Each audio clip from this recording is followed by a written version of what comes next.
Where are we right now where Christmas gets under attack? The trees, everything. I mean, and it's such a signal, Richard, because if they'll set that tree on fire, imagine what they'll do to human beings who are walking around. Well, we're finding out. The stabbings are off the charts in New York. To your point.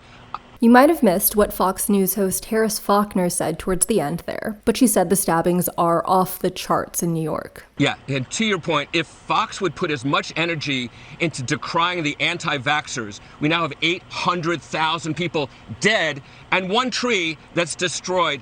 I don't think there's kind of a lack of symmetry there. First of all, and you I think don't have your that's where facts the energy straight. should go.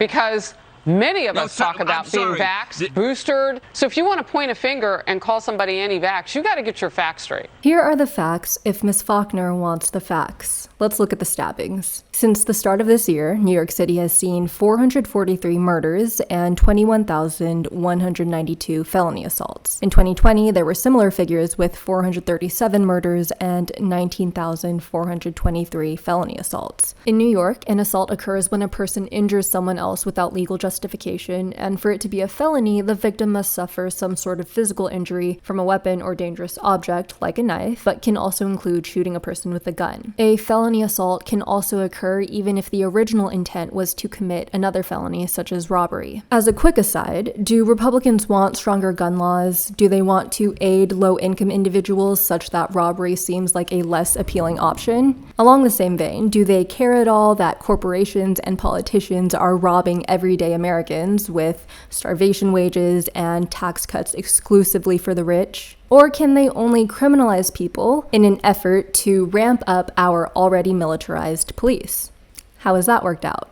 For the sake of the argument, let's just assume that all 880 murders and 40,615 felony assaults since roughly the start of the pandemic, give or take a few months, were stabbing incidents. They weren't, but let's make that assumption. That's a lot, and that's awful, and we will not downplay the harm that was caused. Now, from a purely factual basis, which is what Faulkner seems to want, since the start of the pandemic in New York City alone, there have been about 35,000 deaths due to COVID, and 1.18 million cases. Again, this is New York City alone. The stat that Richard listed, 800,000, is even more damning. What's more, the vast majority of these deaths, since the vaccines have rolled out, have been preventable.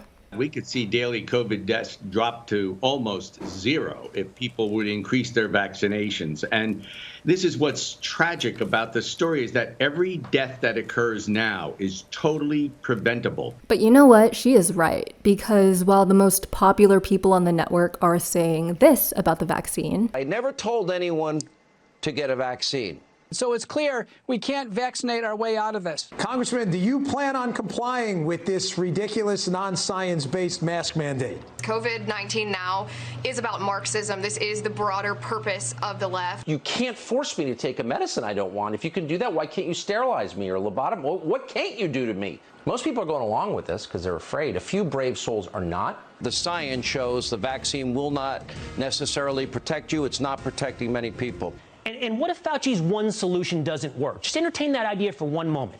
What if it doesn't work? Buying a fake vaccination card is an act of desperation by decent, law-abiding Americans who have been forced into a corner by tyrants. We're starting to see this sort of apartheid-type vaccination system. What is going to be the final straw before Americans say enough is enough? Fox, fair and balanced as always, also put out this impactful commercial. We've been through a lot. And we're getting through it together. It was a challenge unprecedented. And so many rose to the occasion. When you're broadcasting to as many people as Fox is, and even if you're not, you have an ethical responsibility to not spread COVID-19 misinformation. Because in the worst cases, you end up with this. He became a raging critic. That's right. Praising mask burnings, calling a health official promoting vaccine an absolute enemy of a free people, and last Friday echoing a claim vaccines don't really work anyway. But just after posting that, according to a GoFundMe page set up for his family, Apley was admitted to a hospital, diagnosed with COVID, and by Tuesday, he was dead. The virus. And in the best cases, you end up with this. I don't want a lot for Christmas. just body autonomy. I don't care about the variants because of natural immunity. Thanks for watching.